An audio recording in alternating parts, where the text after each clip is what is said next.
Boxed Boilers sponsors the weather on GB News. Thank you, Britain, for helping us reach 8 million followers across social media. Thank you for making us a part of your daily life.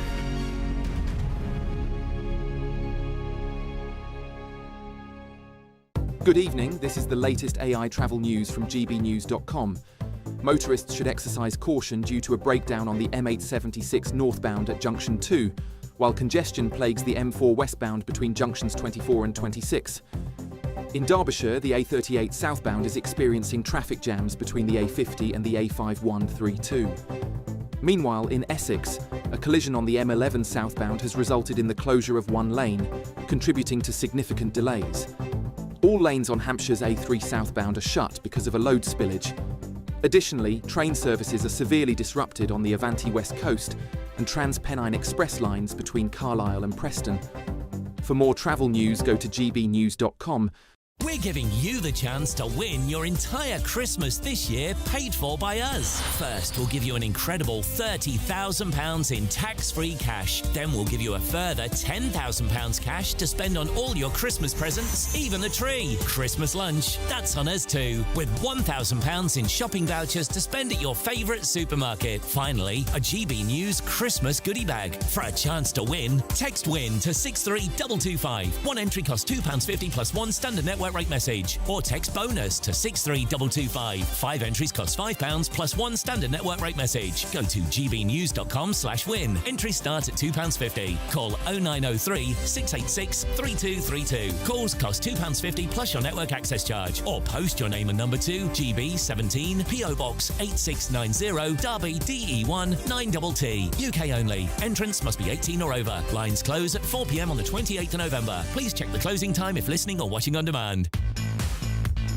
5 hosts, 5 opinions, 5 fearless debates, 5 unfiltered takes on the day's news. 5 reasons not to be anywhere else on Saturday night.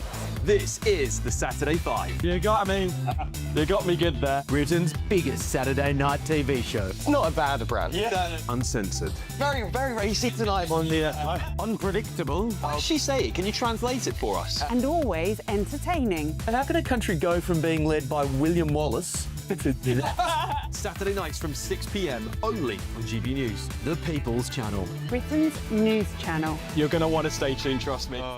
At GB News, we love to hear from you, our loyal community. So drop us a line at gbnews.com/yoursay. There you can talk to each other and also to the presenters live on air. gbnews.com/yoursay, because GB News is your channel, Britain's news channel.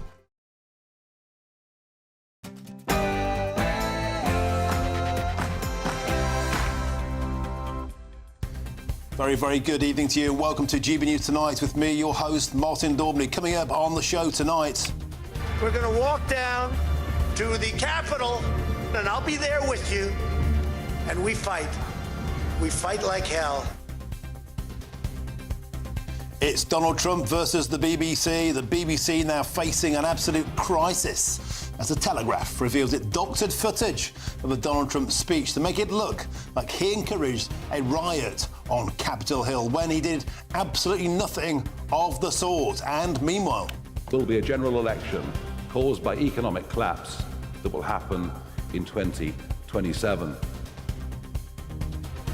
And Reform UK has unveiled its latest plans to light the fire under the British economy and overhaul the British state. Nigel Farage himself joins me in a moment's time. And one nation experiment in open borders conducted on a country that voted for control. And as the Labour government votes against revealing migrant crime data, I'll be joined by a criminal defence lawyer who argues less migration could mean less sex crime. Plus, a shock new poll has torn apart the Liberal elite's consensus, with less than half the British public supporting diversity, while holding strong views on migration and deportation. Now that is a red meat feast. Don't go anywhere. All of that to come. But first, here's your news headlines with Aaron Armstrong.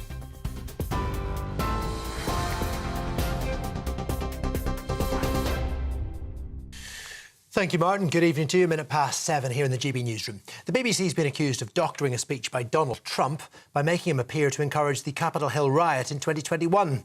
The Telegraph says it's seen a dossier on BBC bias compiled by a recent member of the Corporation Standards Committee that claims a panorama programme broadcast a week before the US election completely misled viewers by splicing together footage from things the US president said 1 hour apart. We're going to walk down to the Capitol, and I'll be there with you, and we fight. We fight like hell. We're going to walk down to the Capitol, and we're going to cheer on our brave senators and congressmen and women. Well, BBC spokespersons told GB News, while we don't comment on leaked documents, when the BBC receives feedback, it takes it seriously and considers it carefully.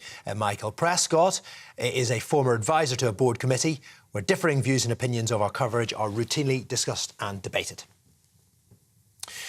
The Home Secretary says the man suspected of Saturday's mass stabbing attack on a train in Cambridgeshire was not previously known to security services. Police are investigating whether 32-year-old Anthony Williams is linked to 3 other knife incidents in Peterborough over the weekend. He's appeared in court charged with 11 counts of attempted murder over Saturday's stabbings and a separate attack hours earlier in East London. A Scunthorpe United footballer, Jonathan Joshua, is one of 8 people who remain in hospital.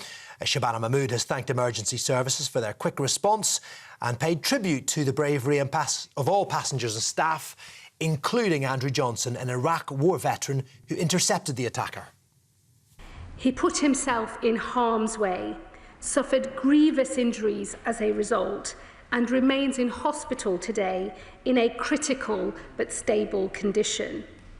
On Saturday, he went to work to do his job. Today, he is a hero and forever will be. A jury's heard Joey Barton, the former footballer and now manager, crossed the line between free speech and a crime in social media posts about the broadcaster Jeremy Vine and 2 female football pundits. Barton's on trial at Liverpool Crown Court, accused of 12 counts of sending a grossly offensive electronic communication with intent to cause distress or anxiety. The series of posts were made in January and March last year. And Nigel Farage says he'll form the most pro-business government in British history if Reform UK wins power. In a major policy shift, Mr Farage has dropped his earlier £90 billion tax cut pledge, saying fiscal discipline must come first after what he's called years of Labour and Tory mismanagement. He's promising to raise the personal tax threshold to £20,000, cut corporation tax, scrap business rates for small firms and make it easier to fire workers. Finally, the National Association of Head Teachers say they're considering industrial action after losing a High Court challenge against Ofsted's new grading system. The reforms will introduce detailed school report cards and a 5-point scale later this month. Unions, though, say it will pile pressure and stress on teachers. Ofsted insists it will make inspections fairer and more transparent. Those are your headlines. More coming up for you at 8 o'clock. Now it's back to Martin.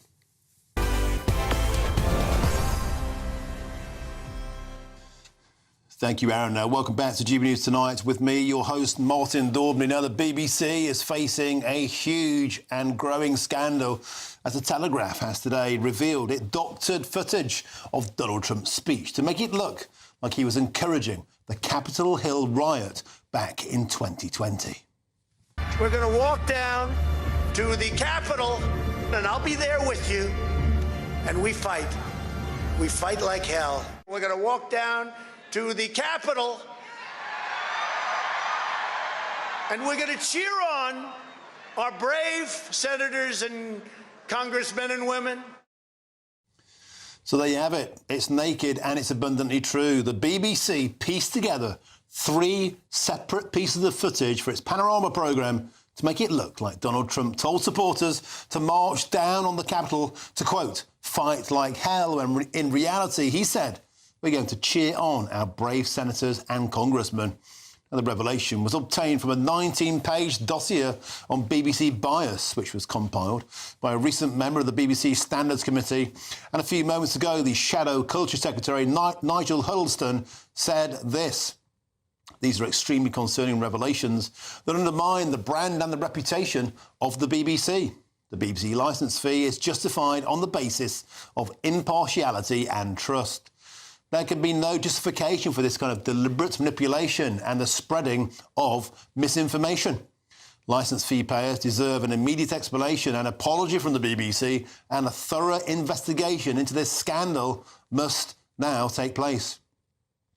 Well, I'm joined now by GB News presenter, the host of The Late Show live from Washington, D.C., Bev Turner. Bev Turner, we're used to a conversation about BBC bias, but this is simply next level. It's an incredible abuse of journalistic craft to literally splice together three pieces of information, one of which was an hour later, and then whack on top the Proud Boys march onto the Capitol Hill, which took place an hour before Donald Trump even spoke. This is a complete and utter dereliction of the BBC's duty to be impartial with the truth. And Martin, I'm sitting here slightly smiling because there is a kind of comic irony to the fact that as the BBC tries to position itself with its verified department, that they are the ultimate fact checkers, that they're being exposed in this way. And quite right too. They've got a campaign at the moment that's available to look at online, and it's incredibly cringeworthy. And in the trailer, it finishes saying, it's Clive Myrie, and he says, "The fight for truth is on," in this dramatic music. And pretty much all the clips they show about all the main topics that we talk about on GB News and in the media, in my opinion, it's not whether they're left or right, it's whether they're right or wrong. And they're just wrong, frankly, in my opinion, on so much of the major talking points of the day. But in this situation, this looks very much like the people who've made that programme, the executive producers, the editors, and then, remember, the commissioning structure within the BBC who've asked for this documentary, have turned a blind eye or have deliberately wanted this to depict Donald Trump in a way that they want, which is to suggest that he was reckless, he incited this insurrection, because he got impeached, Martin, remember, on the basis of that speech. And, you know, he was eventually cleared, of course, by the House of Representatives, but it was a torrid time for Donald Trump when he lost that election. And that didn't go away all the way up to then getting re-elected in 2024. And when I interview people on The Late Show Live regularly, and we have Democrats on the show, or even just talking to people in the street here, when you talk about Donald Trump and you maybe say, why don't you like him?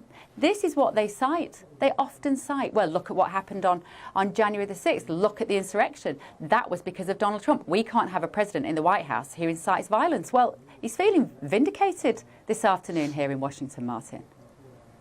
Bev Turner, it's bad enough that there's this one piece of manipulation, let's be flattering remotely, but there are other points as well in this report. There's the amplification of pro-Kamala Harris surveys and data opinion polls, the amplification of Donald Trump talking about immigrants eating pets, a huge manipulation of messaging around Gaza and around suppressing the trans issue. The Trump comments are just the beginning. But what's the reaction been yet in Washington, D.C. or from the American media? Because I'll tell you what, Donald Trump, he's not afraid to sue media outlets. He's got a big checkbook. He's not afraid to use it. Might he sue the BBC?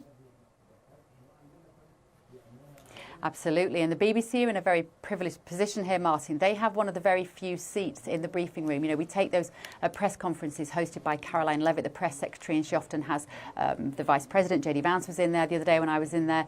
Tulsi Gabbard was in there, the head of national intelligence. And so it's a very sought-after space to be in the media. And there's only about 3 or 4, probably 3 British media outlets that have an actual seat in that room. And the BBC is one of them. It's very highly regarded. But under this administration, who are very forward-thinking, they also then bring in YouTubers or independent journalists into that space. That dial is turning. So that seat may not be safe for the BBC.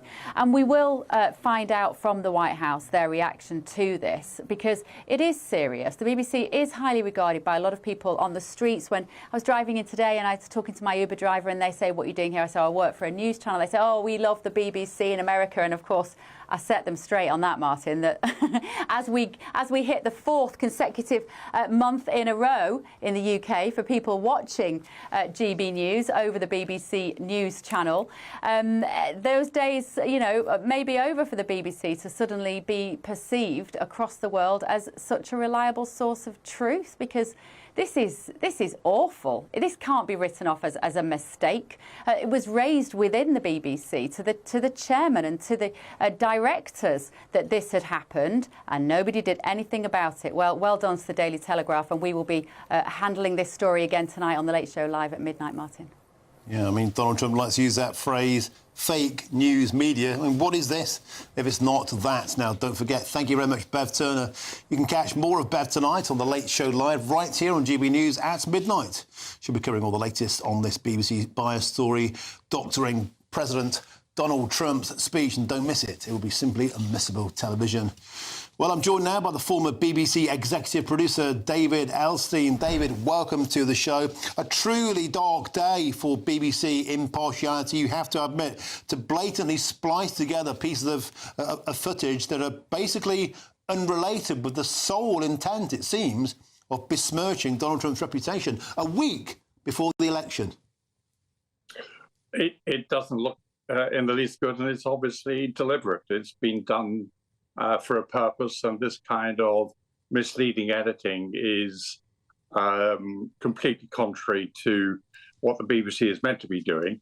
I'm slightly surprised that Michael Prescott or somebody else in this loop hasn't taken it to Ofcom, which is the media regulator.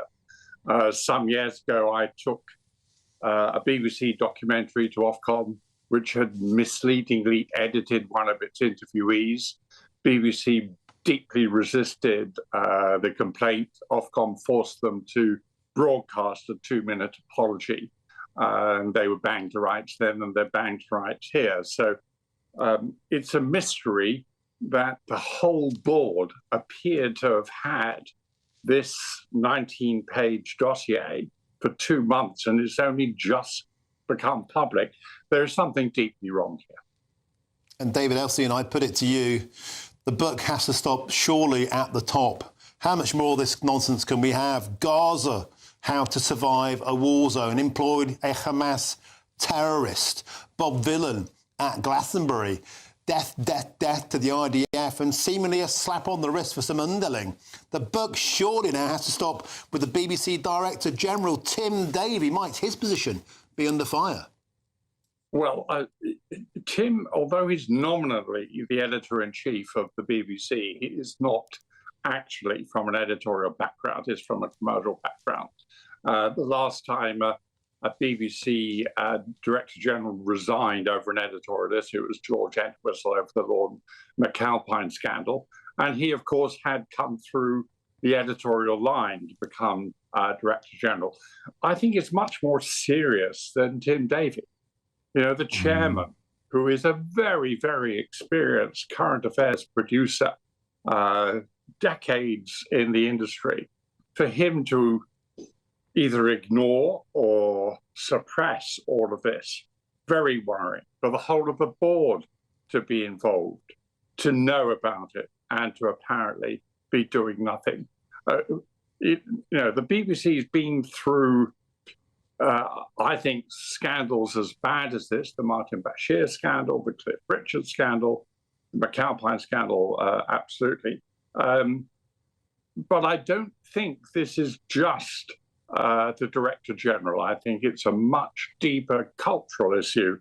And I think the rest of the dossier, listing all the different ways in which the Trump-Kamala Harris election was misreported by the BBC, they are even more worrying than clipping together unrelated bits of Donald Trump's speech. This needs a great deal more scrutiny. The Common Select Committee should be scrutinizing it. Lisa Nandy, the Secretary of State, should be scrutinizing it. And the BBC board, particularly the chairman, needs to be called to account. Well, thank you for your forthrightness and your honesty. I really appreciate your time. That's the former BBC executive producer, David Elstein. Thank you for joining us tonight on GB News. Now it's Monday. That means I'm joined in the studio by GB News' senior political commentator, Nigel Nelson. Nigel, you heard it there from a former executive at the BBC. A dark, dark day for the BBC, and surely heads must roll. But let's not leap too far ahead. First thing we need to know is an explanation from the BBC. It's no good the BBC turning around and saying, oh, we don't comment on leaked reports. This report, now in the public domain, they need to comment on it. I know the author, Michael Prescott, and his integrity is certainly not in doubt. But let's get the explanation first before we start calling for resignations or heads rolling. Well, what is the explanation, then? Well, I don't know. What's the explanation for magnifying pro-Kamala Harris information, magnifying anti-Trump rhetoric, and here splicing together? I mean, look, you're a qualified journalist, I'm a qualified journalist. This is the basic thing you're taught in the first week at college. You can't strip context out and string clips together and present it as something entirely different. That's falsehoods. Yes, that is. You're absolutely right. And journalistically, it's absolutely appalling. That's why we need the explanation from the BBC about why there may not be an explanation. It may well be that they went ahead to do all the things that have just been outlined. But I think David made a very good point there. The people to look at this are the Commons Culture, Media and Sport Select Committee. It's chaired by a Tory, Caroline Dinage. She was a former culture minister herself, so she knows a bit about what goes on in the media. They should launch an investigation, look into the report, call the BBC, BBC senior executives, including Tim Davie, as witnesses. So if the BBC won't voluntarily give us an explanation, that the MPs will get one. If Donald Trump not only wakes up and looks at this and decides it's fake news media, which it is, it amplifies things that are damaging to him and complimentary towards his opponents.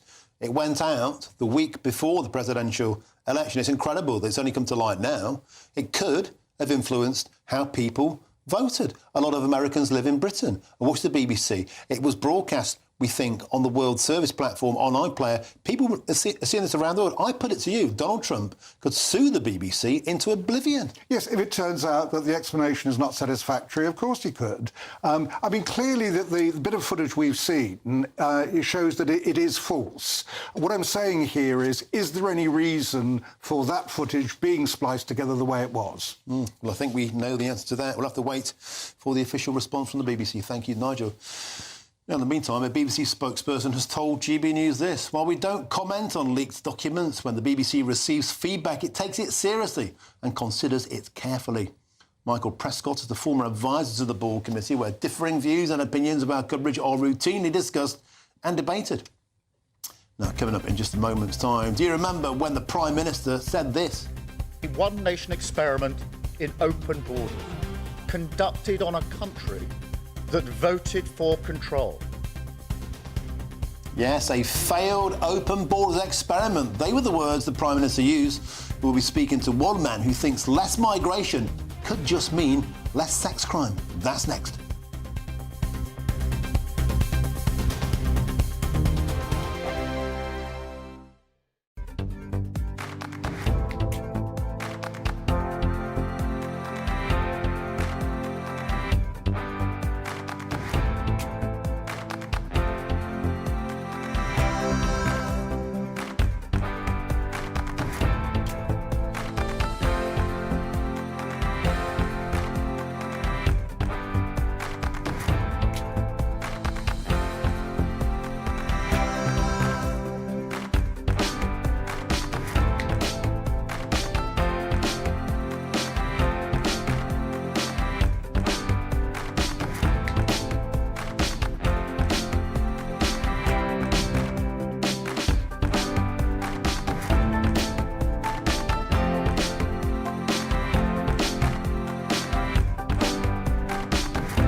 Mornings don't have to be tiresome, especially if you have the right company. Wake up to news as it happens, opinion and debate, and of course, a little bit of entertainment too. Because when the kettle's on, we're on. That's Breakfast on GB News, a show worth waking up for. Every morning from 6 a.m. Only on the People's Channel, Britain's news channel. We'll spread the news, you spread the word. From the school run to the home run, watch a new show for all of Britain. So he can say whatever he wants. A straight talking show where all voices are heard. And, you know, when are we going to stop talking about smashing the gangs and actually do it? With the stories that matter from every part of our country. There's a bit of a crash landing there for your Chancellor. Bold, fearless and standing up for you. That's me, Martin Daubney, 3 p.m. till 6 p.m, weekdays, here only on GB News. The People's Channel, Britain's news channel. Westminster's full of talk, but out here, it's the real world. Am I allowed to talk then? No, that's it. This is where it matters, real people and real lives. That's what politics is all about. In fact, has Trump made a good start? No. Straight answers, no spin, and just a couple of pints. How many fingers have I got up? About 10. So join me for Lee Anderson's Real World every Friday at 7 p.m, only on GB News. The People's Channel, Britain's news channel.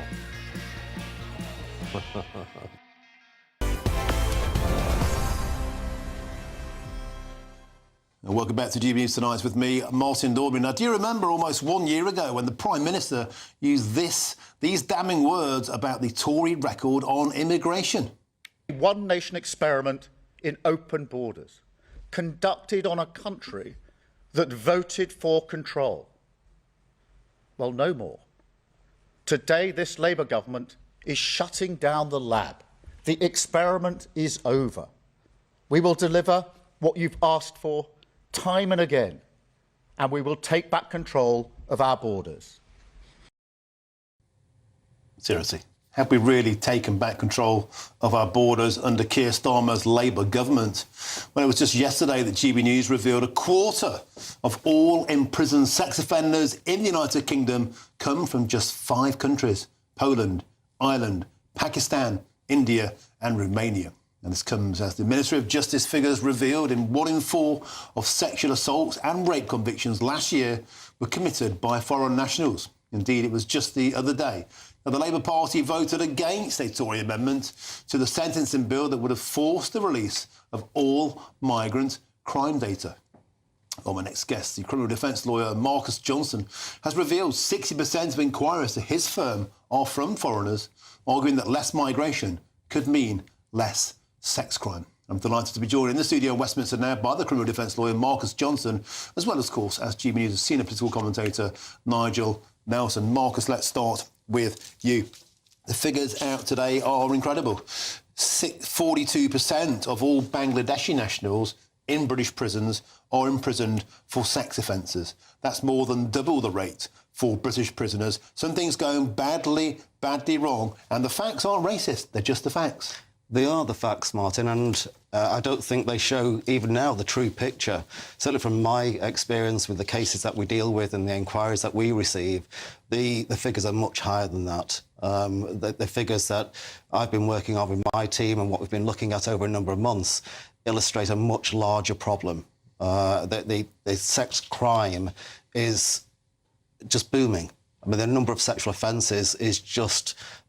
it's just growing out of proportion. It's the system, the court system is dangerously near to collapse the way it stands at the moment, and the problem is getting worse and worse. And if you remember with those stats as well that you just quoted there, Martin, they're people who are in prison. Yeah. Most criminals don't go to prison these days. It's very difficult, in fact, to be sent to prison. Lots of sex crimes, believe it or not, don't result in a prison sentence. Most indecent images of children, abuse of children, very rarely lead to a prison sentence. Often, many minor sexual assault cases don't result in an immediate prison sentence.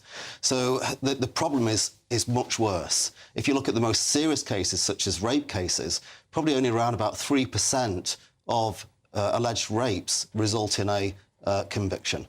And Marcus, you're suggesting very worryingly this is just the tip of the iceberg. And the problem is, in the absence of any official data, we have to do workouts. Centre for Migration Control, they've they've worked out that you're 22 times more likely to be sexually assaulted by an Afghan national, 20 times more likely to be sexually assaulted by an Eritrean national as compared to Brits. But you're saying the truth could be even worse.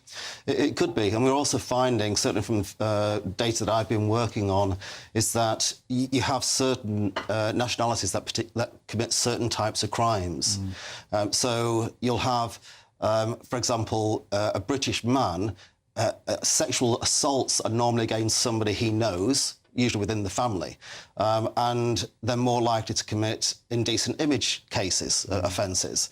When you look at, for example, Pakistani or Bangladesh cases, a lot of that is sexual offences, but against people not from their own cultures or their own nationalities. We've known for a long time, for example, with the Pakistani rape gangs, the offences there are largely committed against young white girls. So you have a strange mix of people committing offences, types of offences, depending on where they've come from. And it's peculiar that there's just no data. There doesn't seem to be any data that's being kept. Why do you think that is? Is it, as some people might assume, the truth could destroy the illusion of the multicultural dream? The truth is so reprehensible, so terrifying, they're simply trying to bury it. It seems that way. I think many people in society now are coming on to what's going on. There has been for many, many years, in my view, an attempt to bury the truth. I mean, I've been dealing with, for example, these cases for 20 years, and I've been involved in grooming gang cases for many years, aware of them for many years. And it's been almost impossible to have anybody in authority acknowledge that that even exists. It's been buried. And so there are so many victims of serious assaults whose cases are not coming to court. The data is not there. Cases are being missed and mislabelled as to what type of offence it is, as to who's committing the offence. It's just a sorry state of affairs that we have at the moment. It's absolutely appalling.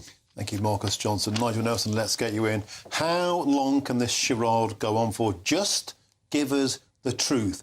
Give us the data. We do record these offences by country of origin. Why can't we just get the blooming truth? Well, I mean, first of all, the amendment you were talking about that the Tories put down, that was a political stunt, and it would have been legally unworkable in the view of the government lawyers. That's why Labour chucked that one out. It doesn't mean that something else can't replace it. The same Labour government that was dragged into a rape gangs inquiry. Well, there's a trend here. Well, I'm not sure the rape gangs go quite could be compared to this. What we're talking about here is data. I've always said, as you know, more transparency. Let's get the actual official data. All in favour of that. When it comes down to the actual figures, you are more likely to be sexually assaulted by somebody who is British-born. Is it as simple as that? Because we live in a British-born society. Quite, per capita, your story is blown out of the water. Per capita, the propensity to be a sex offender by nationality is much more magnified if you're from somewhere like Afghanistan, Eritrea and so on. Fewer people will mean fewer crimes. I get that. What it comes down to is actually boring into the details that the Centre for Migration Control have come up with. You've got to look at the fact that the migrant population will be an awful lot younger, so younger people are more likely to commit crime than people who are pensioners. So you can't quite make a comparison with the population, which is why I would like to see some proper ONS figures. They only rape more with a greater propensity because they're of raping age. Seriously. Well, you're bound to get more crime amongst younger people than you are amongst pensioners, aren't you? I mean, it just makes sense. So if you're comparing the number of migrants in the country with the British population, then you're going to get some skewed figures. In the same way, figures would be skewed if you use census information. You think the variance here in the propensity to be a sex offender is because there are more young people, not because they're more rapey? Well, let's be honest. Well, we don't know, do we? Because we haven't got... That's my point about let's have transparency, let's have the data, let's see the proper figures, and let's have them done properly. What you can't do is take 2 years after the census and then use census figures for your population. What you can do is take data from Denmark, from Sweden, from No, we the want Netherlands, British data. from Germany. No. The data reflects the same trends. Sex offences. It may do. Once we've got the from Middle Eastern and North African nations. Then once we've got the data, we can find out. And bear in mind that 5,000 foreign criminals, were thrown out of the country last year, and in future, people will be thrown out on conviction before they serve a sentence. Sure, is that we can't deport a single Afghan because they're not deemed a safe nation. The system feels broken. Nigel Nelson, thank you very much. And of course, thank you for joining us tonight. Marcus Johnson, pleasure to have your company. Thank you. Now, coming in a few moments' time, Reform UK has unveiled its latest plans to light the fire under the British economy and overhaul the British state. That's next. Thank you. Evening, welcome to your latest weather update from the Met Office here on GB News. Bit of wet weather around tonight and tomorrow. In places, that rain will be heavy too. Staying quite mild, staying quite blustery as well, with the best of any dry and bright weather across the north. Low pressure is dominating, sitting up to the northwest. A whole host of weather fronts and isobars sitting across us, telling us it's going to be windy and, in places, wet lines of rain, just kind of affecting northern England, Northern Ireland, parts of southern Scotland and Wales. Rain particularly heavy over Cumbria, where we do have a Met Office yellow warning in place, returning to southwest England later in the night. Northern Scotland turning a little clearer, could dip down to single figures here, but for most, double digits, a very mild night. Some places staying in the teens. A mild start then, but it will be a wet start, particularly over parts of northwest England. Showers coming into northwest Scotland, but actually a good part of Scotland should have a dry start to Tuesday. May even be a bit of sunshine around. Same goes for the north and the west of Northern Ireland, but quite a bit of cloud close by to Belfast. Could be a bit wet here. Certainly looking very wet across Cumbria in the morning. Much of West and South Wales and Devon and Cornwall also starting pretty soggy. The rain getting heavier and more persistent here through the day. That is an area we need to watch, potential for some local flooding and certainly a lot of spray and surface water on the roads. Much of eastern England will stay dry. Quite a bit of cloud around here and still quite breezy, although not as windy as today.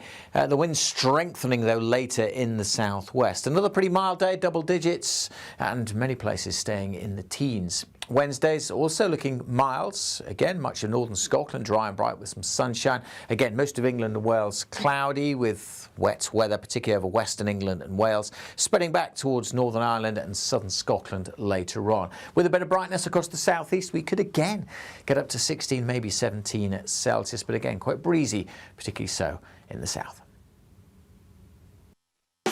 You want to know what's really going on in the corridors of power? Labour don't know what to do with you half the time, and that makes you quite lethal in the chamber. Get behind the headlines with Chopper's Political Podcast. Join me, Christopher Hope, as I sit down with the great and the good of British politics. We'll see where this ruling takes us. These are the stories shaping our nation. Chopper's Political Podcast, available now on all platforms. Listen in and stay ahead.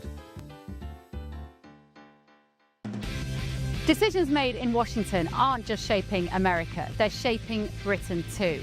From migration to global security, from crime to health. Whatever happens in the White House today will be felt in your town or city tomorrow. That's why The Late Show is live from Washington, D.C. Cutting through the politics to show you what it all means for Britain. The Late Show live every night at midnight. Only on GB News, Britain's news channel.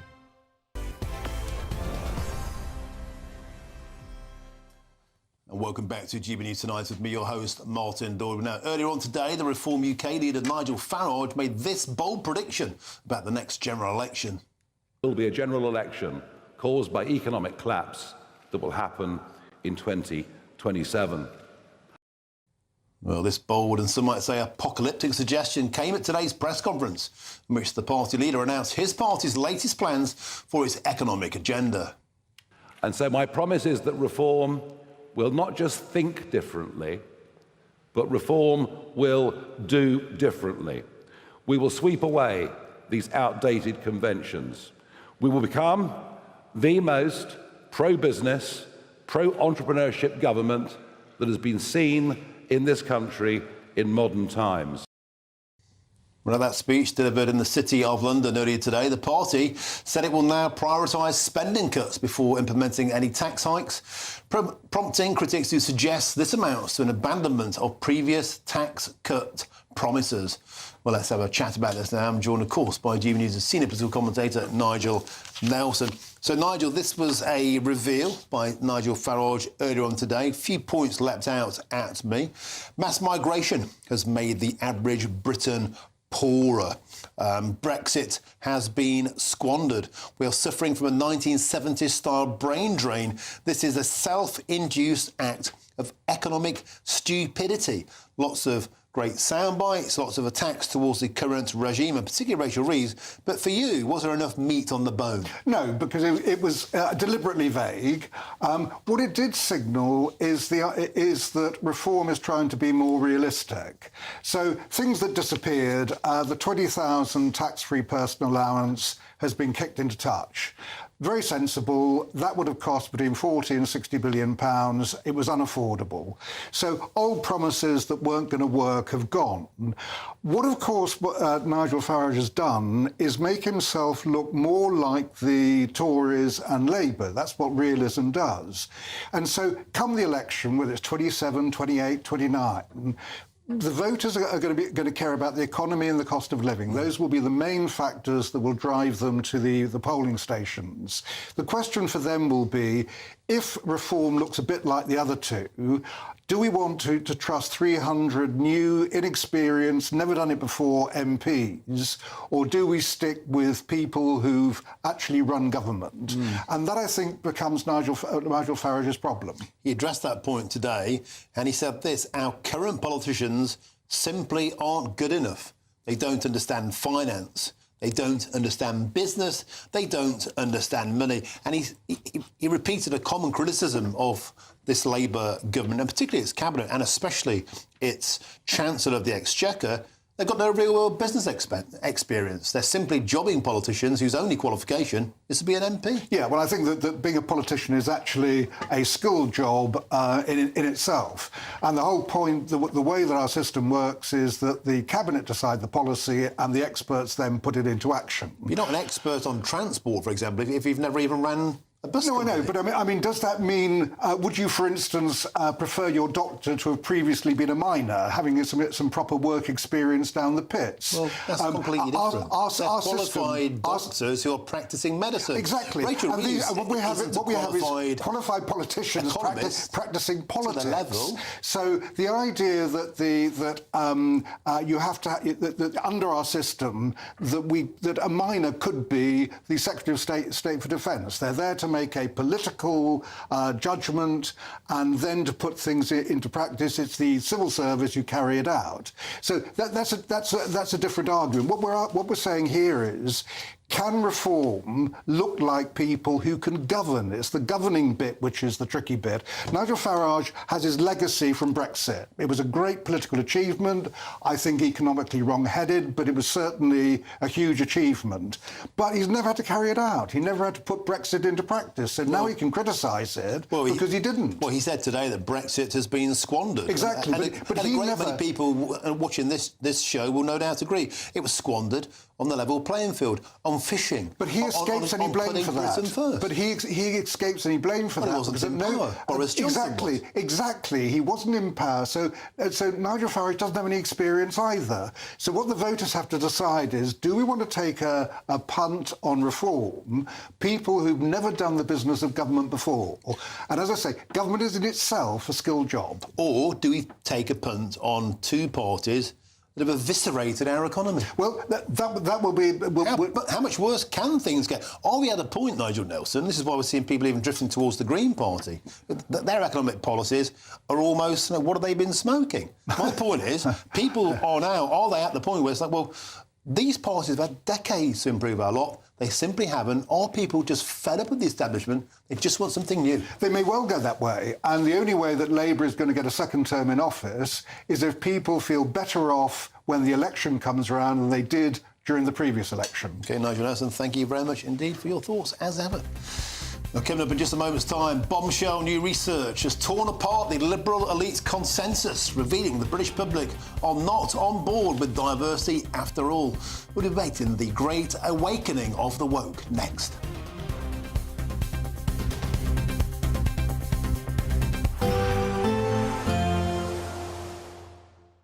Dinner under the stars tonight? That reminds me of our travel insurance. You mean all clear skies? All Clear Travel Insurance sponsors GB News Travel Destinations Forecast. It's a slightly mixed picture across the Mediterranean at the moment. We've seen a band of rain across Eastern Europe that's now slipping its way into Greece tomorrow, so if you are heading out there, don't forget the umbrella. But many other central areas seeing some quite nice sunshine, but there's another band of rain beginning to push into western Portugal and northwestern Spain. This coming quite soon after they've had localised flooding last week, so there could be some further issues there. That rain band will slip across other areas of Spain, but elsewhere staying largely dry. All Clear Travel Insurance sponsors GB News Travel Destinations Forecast.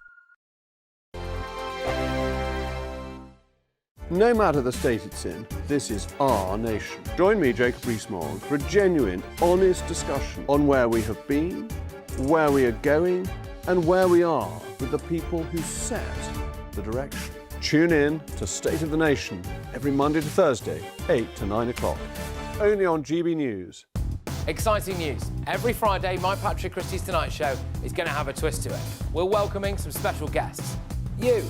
That's right, on Fridays I'm going to be doing my show in front of a live studio audience because this show is about you and what you have to say. It's going to be the same big debates, same big topics, same big opinions, but every Friday night at 9 p.m. you are invited to come on down to Patrick Christie's Tonight to be a part of the action. Only on GB News, the People's Channel, Britain's news channel. Hi, I'm Michelle Dewberry and my show is your opportunity to cut through all the noise and dive in headfirst to some robust debates. Ideas clash. Situation, isn't it? No, because the failure is... You're deliberately avoiding my point. Nothing's held back. And if you think this is the end of it, wait for more. And we do not shy away from the difficult stuff. Sometimes I want to shake people and say, if only you understood. So join me on Jubes & Co weeknights at 6 p.m. only on GB News, Britain's news channel. Mornings don't have to be tiresome, especially if you have the right company. Wake up to news as it happens, opinion and debate, and of course, a little bit of entertainment too. Because when the kettle's on, we're on. That's Breakfast on GB News, a show worth waking up for. Every morning from 6 a.m. Only on the People's Channel, Britain's news channel. We'll spread the news, you spread the word. From the school run to the home run, watch a new show for all of Britain. So he can say whatever he wants. A straight talking show where all voices are heard. And, you know, when are we going to stop talking about smashing the gangs and actually do it? With the stories that matter from every part of our country. There's a bit of a crash landing there for your Chancellor. Bold, fearless and standing up for you. That's me, Martin Daubney, 3 p.m. till 6 p.m. weekdays here only on GB News. The People's Channel, Britain's news channel. Britain was once the envy of the world. But look around. A nation that no longer knows what it is or where it's going. A country that's broken. How do we fix Britain? How do we bring it back? Friday night with Matt Goodwin at 8 p.m. only on GB News. Britain deserves a newsroom that puts the facts and your voice first. Well, and that's what you get on GB News. Lively debates, lively conversation. And we're not afraid to hold power to account. And each other. So join me, Andrew Pearce. And me, Miriam Gates, for Britain's Newsroom, weekdays from 9:30 on GB News. Welcome back to GB News Tonight with me, your host, Martin Daubney. So, how many times have we heard that Americans are more conservative than us Brits? And how often do we also hear that this country is more liberal on immigration than the United States?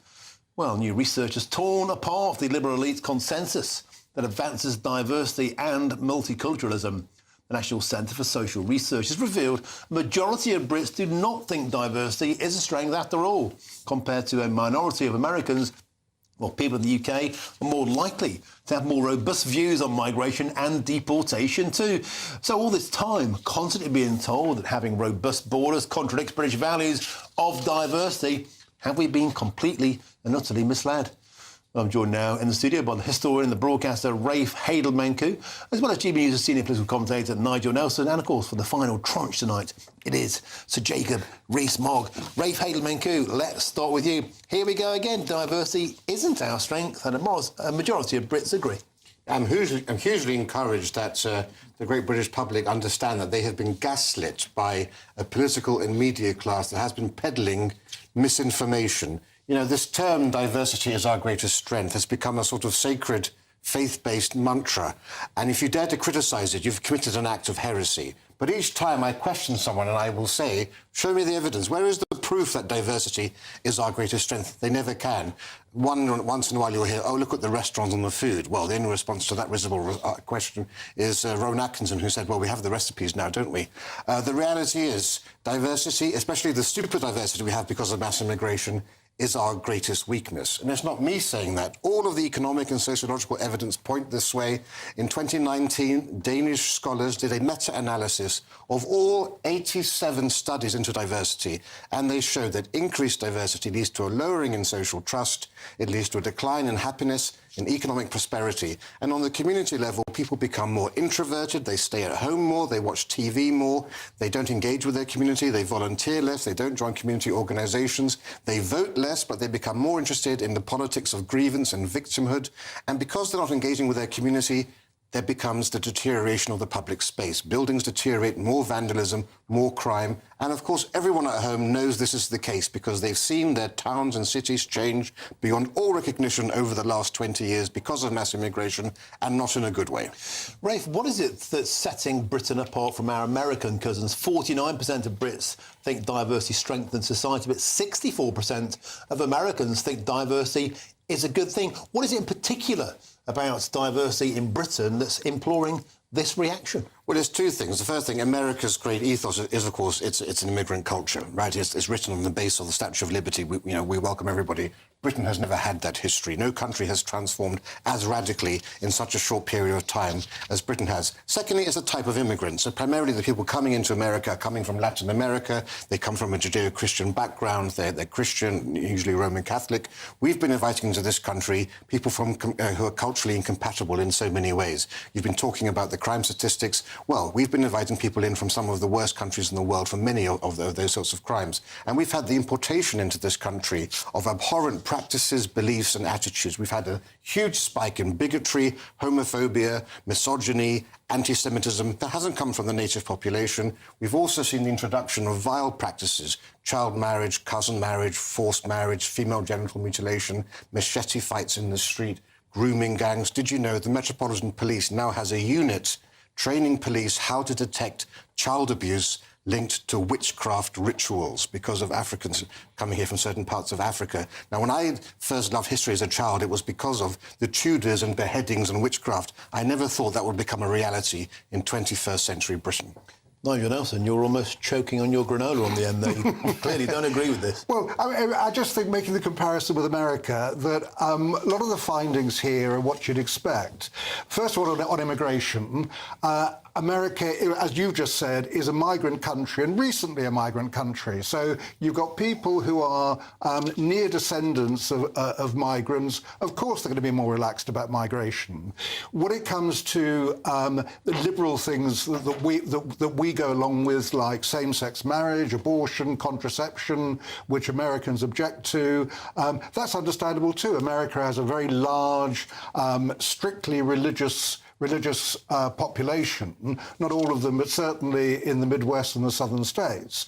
So you could understand that with conservative values that they don't like those particular things. When it comes to diversity, the actual figure is 49%. So we're not very different, in fact, that half the population think diversity may be okay, half the population don't. But it's a new Brexit almost.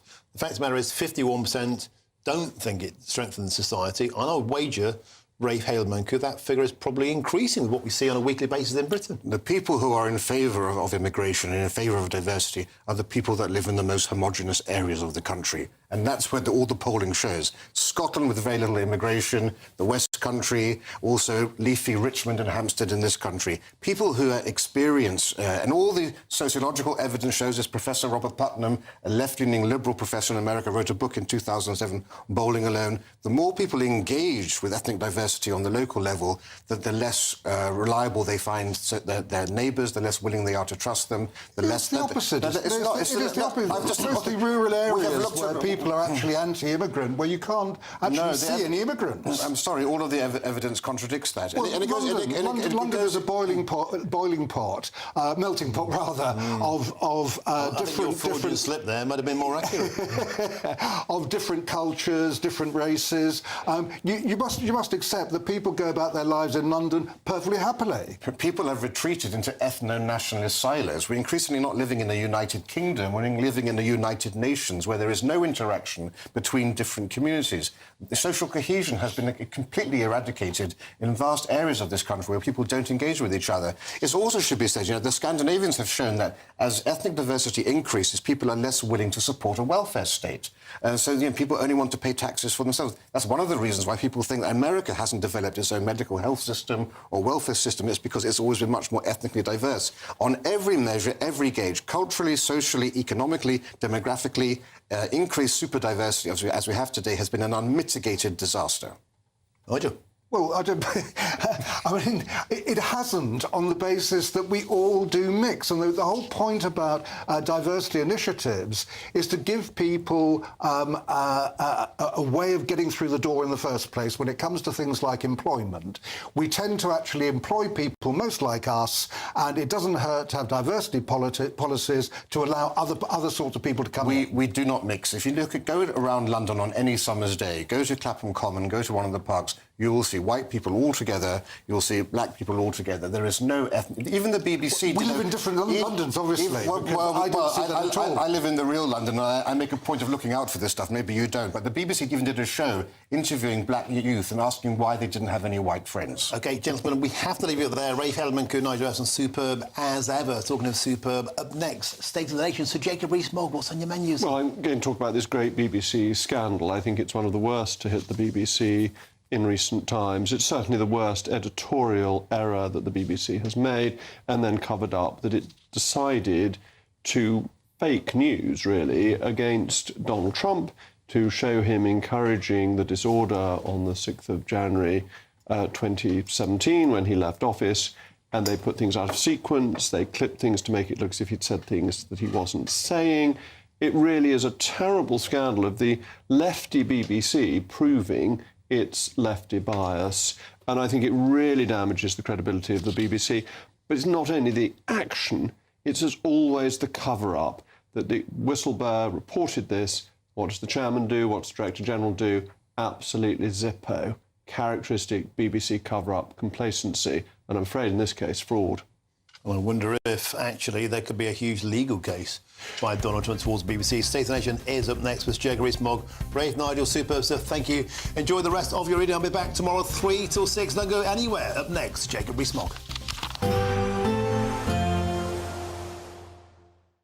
Expect warm spells with the odd rude interruption. Box Boilers sponsors the weather on GB News.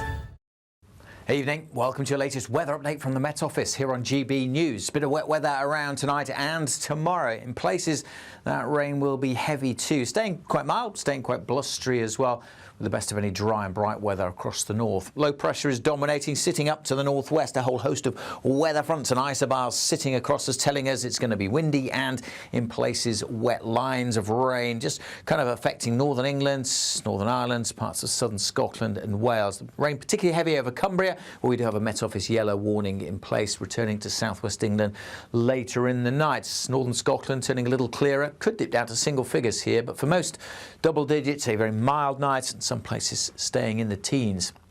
A mild start then, but it will be a wet start, particularly over parts of northwest England. Showers coming into northwest Scotland, but actually a good part of Scotland should have a dry start to Tuesday. May even be a bit of sunshine around. Same goes for the north and the west of Northern Ireland, but quite a bit of cloud close by to Belfast. Could be a bit wet here. Certainly looking very wet across Cumbria in the morning, Much of West and South Wales and Devon and Cornwall also starting pretty soggy. The rain getting heavier and more persistent here through the day. That is an area we need to watch. Potential for some local flooding and certainly a lot of spray and surface water on the roads. Much of eastern England will stay dry. Quite a bit of cloud around here and still quite breezy, although not as windy as today. The wind strengthening though later in the southwest. Another pretty mild day, double digits, and many places staying in the teens. Wednesday's also looking mild. Again, much of northern Scotland dry and bright with some sunshine. Again, most of England and Wales cloudy with wet weather, particularly over western England and Wales, spreading back towards Northern Ireland and southern Scotland later on. With a bit of brightness across the southeast, we could again get up to 16, maybe 17 Celsius, but again, quite breezy, particularly so in the south. Expect warm spells with the odd rude interruption. Boxed Boilers sponsors the weather on GB News. We could be delivering the perfect Christmas to you this year. There's £30,000 in tax-free cash to make 2026 the best year yet.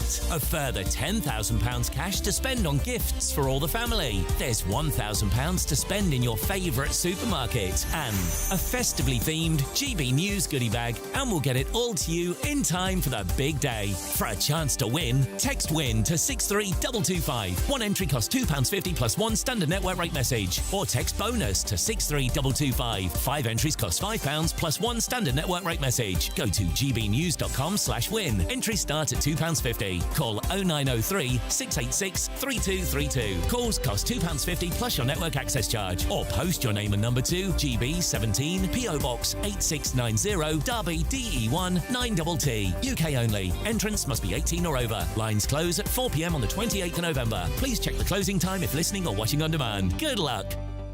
Bold. They are under no illusion. Ray. Are you a human trafficker? Boundless.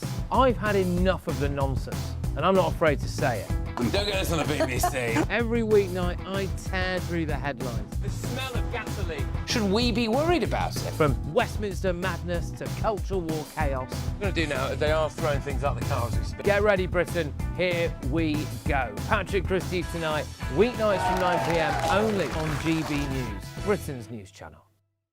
Westminster, the ultimate clique. And you're fighting like rats in a sack. But here on the Camilla Tominey Show, we ask the questions the establishment media is too scared to ask. OK, let me ask you a straight question, because I know you're a straight-talking politician. Whether it's net zero, illegal immigration or law and order, nothing is off limits. You had the power then.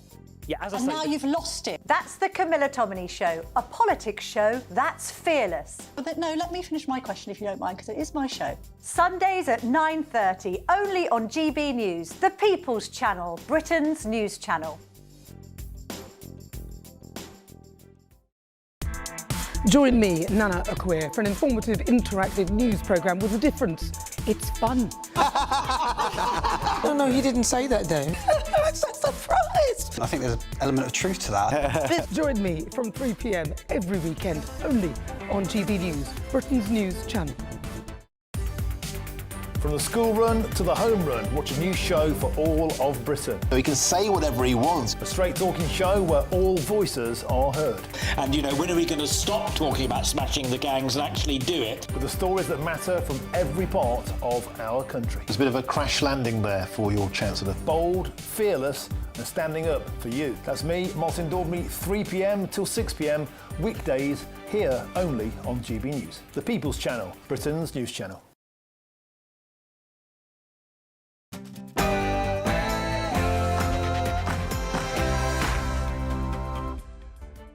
Hello, good evening. It's me, Jacob Rees-Mogg, on State of the Nation tonight. We're going to walk down to the Capitol, and I'll be there with you. And we fight. We fight like hell. A leaked memorandum reveals the BBC doctored a Donald Trump speech to make him appear to encourage the Capitol riots. This is worse than Martin Bashir and the Princess of Wales, Diana Princess Wales scandal. It is a fraud. Is this the final nail in the coffin of the outdated licence fee? Plus, Soldier F was last week cleared of murdering 2 unarmed protesters in Northern Ireland, with Labour planning to scrap the Legacy Act. Other British veterans could soon face prosecution and persecution. Now, 6 former SAS soldiers have warned this may exacerbate lawfare against former soldiers. Is the state putting its own old soldiers back in the firing line? And tonight... The answer, my friend, is blowing in the wind. The answer is blowing in the wind. It is copper flop as world leaders jet into Brazil on private planes to spout a lot of hot air while they lecture the rest of us about cutting emissions. Global carbon dioxide continues to rise. Russia and China aren't reducing their output. Imports are pushing emissions higher, and accusations of green hypocrisy by the global elite are mounting. So is it time to drop COP? And the abolitionists are back in force. The former Prince Andrew, already stripped of his titles after a succession of Epstein scandals, may now lose his honorary military rank and even his Falklands medals. With the royal chaos escalating, anti-royalists are renewing their calls to abolish the monarchy altogether. One of them will be joining me shortly. State of the Nation starts now.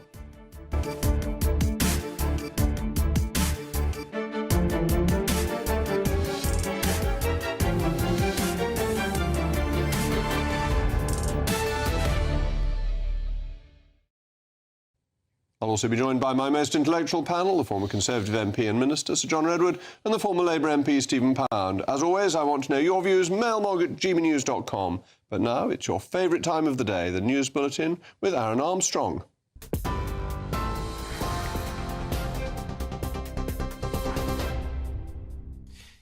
Jacob, thank you very much. Good evening to you. 2 minutes past 8 here in the GB newsroom. The BBC's been accused of doctoring a speech by Donald Trump by making him appear to encourage the Capitol Hill riot in 2021. The Telegraph says it's seen a dossier on BBC bias compiled by a recent member of the Corporation Standards Committee that claims a Panorama programme, broadcast a week before the US election, completely misled viewers by splicing together footage from things the US president said 1 hour apart. We're going to walk down to the Capitol, and I'll be there with you. And we fight. We fight like hell. We're going to walk down to the Capitol, and we're going to cheer on our brave senators and congressmen and women. BBC spokespersons told GB News while we don't comment on leaked documents, when the BBC receives feedback it takes it seriously and considers it carefully. Michael Prescott is a former advisor to a board committee where differing views and opinions of our coverage are routinely discussed and debated. The Home Secretary says the man suspected of Saturday's mass stabbing attack on a train in Cambridgeshire was not previously known to security services. Police are investigating whether 32-year-old Anthony Williams is linked to 3 other knife incidents in Peterborough over the weekend. He's appeared in court charged with 11 counts of attempted murder over Saturday's stabbings and a separate attack hours earlier in East London. Shabana Mahmood has thanked emergency services for their quick response and has paid tribute to the bravery of all passengers and staff on the train, including Andrew Johnson, an Iraq War veteran who intercepted the attacker.